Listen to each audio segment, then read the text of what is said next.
Welcome to Christ witness studio. Praise the Lord. Hallelujah. ప్రభు అయిన యేసు క్రీస్తు అతి శ్రేష్ఠ నామంలో మీ అందరికీ మా ప్రేమపూర్వక శుభాభివందనాలు.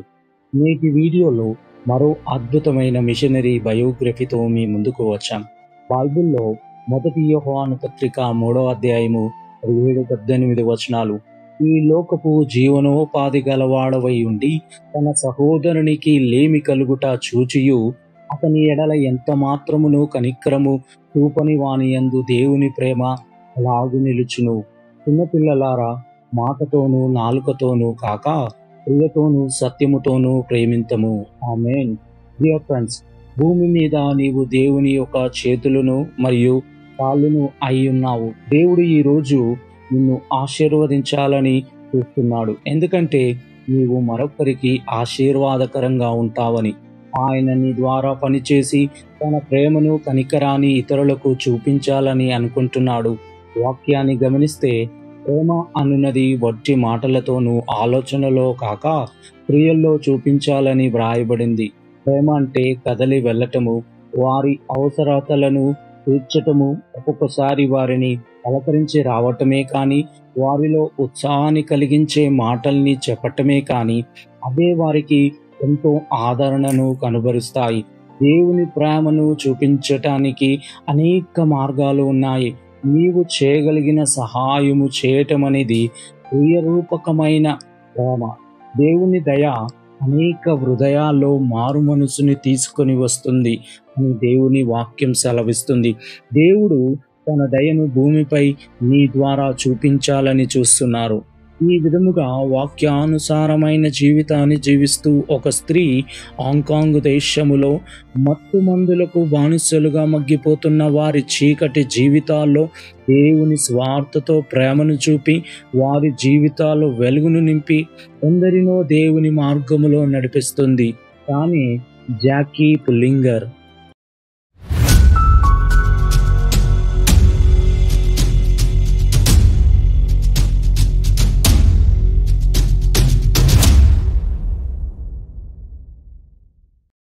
జాకీ పుల్లింగర్ 1944 సంవత్సరంలో ఇంగ్లాండ్లో క్రోయిటాన్లో జన్మించింది. వీరి తల్లిదండ్రులకు 9 సంతానం. వారిలో 2 కవల పిల్లలు. కవల పిల్లల్లోనే ఒక బాలికగా జన్మించిన జాకీ పుల్లింగర్. జాకీ గారు చిన్ననాటి నుండి దేవుని యందు భయం భక్తితో పెరిగింది. చిన్ననాడే పెద్దయ్యాక దేవుని సేవ చేయాలని నిర్ణయించుకుంది. అలాగే జాకీ గారు తన యవ్వన ప్రాయంలో రాయల్ కాలేజ్ లో మ్యూజిక్ నేర్చుకుంది. తర్వాత జాకీ గారు దేవుని సేవ చేయాలన్న ఆశతో మిషనరీగా దరఖాస్తు పెట్టుకుంది. కానీ అనేక మిషనరీ సంస్థలు ఆమెను అంగీకరించలేదు. ఎందుకంటే వారు మాకు సంగీత కళాకారులు అవసరము లేదు అని ఖచ్చితంగా చెప్పారు. అప్పుడు ఆ సమయంలో జాకీ గారు ఈ విషయమై దేవుని సన్నిధిలో కనిపెట్టగా, అప్పుడు నాపై విశ్వాసముంచుము, నేను నిన్ను నడిపించేదను అని ప్రభువు ఆమెకు వాగ్దానం అనుగ్రహించాడు. కొద్ది రోజుల తర్వాత ఆంగ్లికన్ సంఘమునకు చెందిన ఒక సేవకుని సలహా మేరకు హాంకాంగ్ వెళ్ళుటకు ప్రయాణమైంది. అలా ఆమె టికెట్ కొనుక్కొని హాంకాంగ్ దేశమునకు పడవలో ప్రయాణము చేసింది. తర్వాత అక్కడ వెళ్ళాక ఆమెకు ఒక మిషన్ స్కూల్లో టీచర్ గా ఉద్యోగం లభించింది. అలాగే జాకీ గారు అక్కడ దగ్గరలో ఉన్న సంఘానికి క్రమం తప్పకుండా వెళ్ళేది.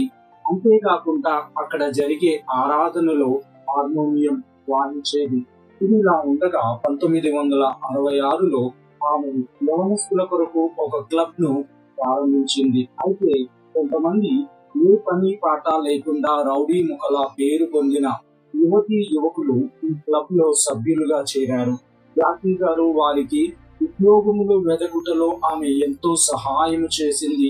అప్పుడు ఆమె వారిని స్వీకరించిన వార్త తెలియగానే ఇతర పట్టణముల నుండి కూడా అనేకులు ఆమెను కలుసుకున్నట్టుకు వచ్చారు. జాకీ గారు ఈ విధమైన సహాయం చేయుచు ఒక అడుగు ముందుకు వేయుట ద్వారా వారికి దేవుని గురించి తెలియజేయగలనన్న ఆశ తనలో కలిగింది. కానీ ఆమె ప్రయత్నాలు విఫలమయ్యాయి. ఎందుకంటే వారు స్వార్థ విషయంలో ఎంతో నిర్లక్ష్యముగా ఉండేవారు. అది మాత్రమే గాక జాకీ గారిని అక్కడ అంతకు ముందు నుండి ఉంటున్న మిషనరీలు కూడా అనేక ఆటంకాలు కల్పించేవారు. కానీ అక్కడ ఇద్దరు చైనీయులైన క్రైస్తవులు ఆమెను ఎంతగానో ప్రోత్సహించారు. జాకీ పుల్లింగర్ గారు పరిశుద్ధ బాప్తిసము అనుభవమును పొందినదై భాషలను మాట్లాడు వరమును కలిగి ఉండెను. అలా ఆమె తన పరిచర్య ప్రారంభించిన 6 వారముల తర్వాత పరిశుద్ధాత్మ శక్తి వలన గొప్ప మార్పులు కలుగుట గమనించెను. జాకీ గారి యొక్క ప్రార్థన ఫలితంగా అనేక మంది యవనస్తులు క్రీస్తును విశ్వసించసాగారు. అప్పుడు జాకీ గారు ఆ యవనస్తుల కొరకు ఒక వారం రోజుల పాటు బైబిల్ తరగతులను నిర్వహించింది. అలా స్వయంగా బైబిల్ తరగతులను తీసుకోవడం జాకీ వెళ్తున్న సంఘమునకు ఇష్టంగా లేదు. ఇలా ఆటంకాలు ఎదురవుతున్న సమయంలో ఒక వృద్ధురాలైన అనుభవము గల మిషనరీ యొక్క సలహా మేరకు జాకీ గారు తానే ప్రత్యేకంగా ఆదివారం ఉదయకాల ఆరాధనను ప్రారంభించింది. ఆ తర్వాత కొన్ని రోజులకు సాయంకాలపు ఆరాధనలు కూడా నిర్వహించింది.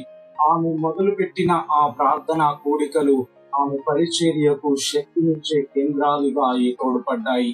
అలాగే వారందరూ ఆరాధన కొరకు కూడుకునే గదిని వెల్ అని పిలిచేవారు. తర్వాత ఆ వచనములో వారు నిర్వహించే కార్యక్రమాన్ని అన్నిటినీ గురించి ఇక్కడే ప్రణాళికలు రూపొందించేవారు.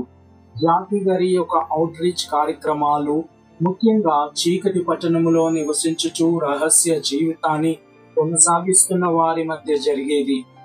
ఆ పట్టణములో కొంతమంది రౌడీ ముఠాలుగా ఏర్పడి వారు జూదా గృహాలను నడుపుతూ మత్తుమందుల వ్యాపారాలు చేస్తూ ఇతరుల దగ్గర దౌర్జన్యంగా డబ్బులు వసూలు చేసేవారు. అయితే జాకీ గారు మొదటగా ఆ వచనములో గోకో అనే ముఠా నాయకునితో పరిచయం ఏర్పరచుకుంది. ఒకసారి వీరి క్లబ్ పై వేరొక ముఠ దాడి చేసినప్పుడు గోకో ఆమెకు అండగా నిలబడ్డాడు. ఇదిలా ఉండగా లిన్సన్ అనే వ్యక్తి మత్తు మందులకు బానిసగా మారి జాకీ గారి క్లబ్ ద్వారము దగ్గరే చాలా రోజులు అక్కడే పడి ఉండేవాడు. అయితే అతను ఆ తలుపు దగ్గర ఉండి క్లబ్ లోపల జరుగుతున్న వాటిని గమనించేవాడు. అలా అతను కొన్ని వారాల తర్వాత జాకీ గారు చేయుచున్న బోధలు విని తనకై తానుగా దేవుని యొద్దకు వచ్చుటకు ఇష్టపడ్డాడు. అప్పుడు అతను జాకీ గారిని కలిసినప్పుడు ఆమె అతని గురించి ప్రార్థించగా వెంటనే పరిశుద్ధాత్మ వలన బాప్తిసము పొందిన వాడై ఒక అరగంటలోనే మార్పు చెందాడు. అలా మార్చబడి ఓపియం అనే మత్తు మందు వలన వచ్చే లక్షణాలన్నిటి నుండి విముక్తి పొందిన వాడై దేవుని శక్తి వలన ఆ బాధ నుండి విడుదల పొందాడు. అయితే జాకీ గారి అద్భుతమైన పరిచర్య వల్ల ఎంతో మంది యవనస్తులు మారడం గమనించిన ముఠా నాయకుడు గోకో తన ముఠాలో ఉన్న అనుచరులకు ఎవరికైతే ఈ మత్తు పదార్థముల నుండి విముక్తి కోరుతున్నారో వారికి క్రీస్తును వెంబడించుటకు అనుమతి ఇచ్చాడు. అలా గడుస్తుండగా ఒక 10 సంవత్సరాల తర్వాత ఒక రోజున గోకో కూడా తన పాపపు జీవితాన్ని వదిలేసి మార్చబడి క్రీస్తును తన సొంత రక్షకుడిగా అంగీకరించాడు. జాకీ గారు ఇటువంటి వారి మధ్యనే కాకుండా పేదవారు, మోసగించబడిన వారు, అలాగే వేశ్యలు, అలాగే మత్తు మందులకు బానిసల మధ్య కూడా పరిచర్య చేసింది.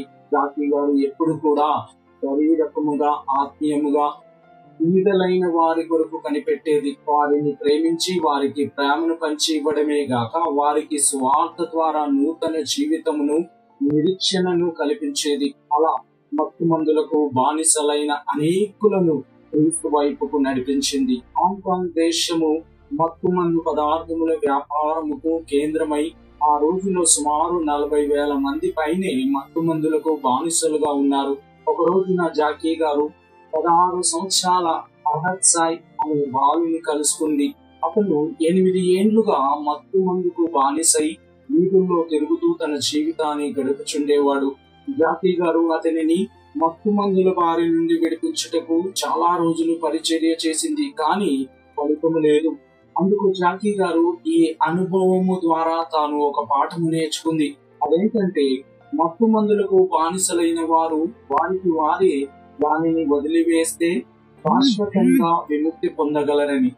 జాకీ పుల్లింగర్ గారు మత్తు మందు నుండి విడుదల పొందిన వారికి గృహ వాతావరణమును కల్పించుటగా ఆమె తదుపరి లక్ష్యమై ఉండెను.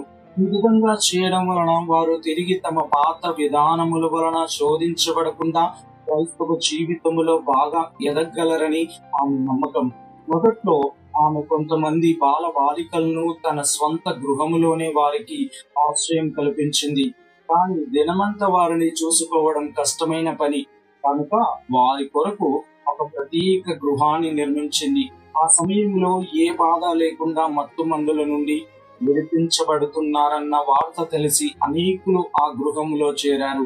అందుకు వారి కోసం మరో గృహం కూడా ప్రారంభించబడింది. జాకీ గారు అధికారికముగా పనిచేయడం కోసం సొసైటీ ఆఫ్ స్టీఫెన్ అనే సంస్థను స్థాపించింది. అలాగే నన్గా పనిచేసిన ఒక వ్యక్తి పూర్తికాలపు సంరక్షకురాలిగా ఉండుటకు ఆ గృహములను పర్యవేక్షించుటకు నియమింపబడింది. ఆ విధంగా నియమించడం వలన ఆ పట్టణములో ఇంకా ఎక్కువ పని చేయుటకు జాకీ గారికి సమయం లభించింది.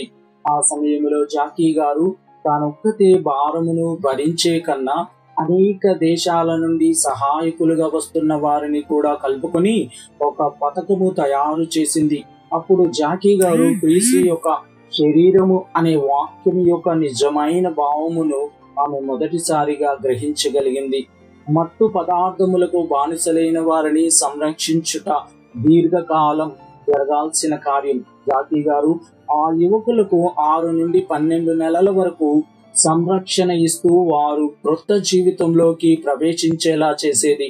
1970వ సంవత్సరం వచ్చేసరికి ఆ పట్టణంలో మత్తు మందు సమస్య చాలా వరకు తగ్గిపోయింది. ఆ తర్వాత జాకీ గారు హ్యూమన్ మెన్ అను శరణార్థుల శిబిరములో పరిచర్య చేయొచ్చు ఎక్కువ కాలం అక్కడే సమయం గడిపింది. అలాగే జాకీ గారు డొనాల్డ్ జేల్ అనే మిషనరీ డాక్టర్ కు సహాయకురాలిగా పనిచేసింది. ఆయన ఒక క్లినిక్ను శిబిరము వద్దనే నిర్వహించుచు ఇంగ్లీష్ నేర్చుకున్న వారికి మరియు బైబుల్ని ఇష్టపడే వారికి అనుదినము శిక్షణ తరగతులను నిర్వహించేవాడు. ఇది ఇలా ఉండగా 1980వ సంవత్సరానికి మరలా మత్తుమందుల ప్రభావము అధికమై ఉండెను.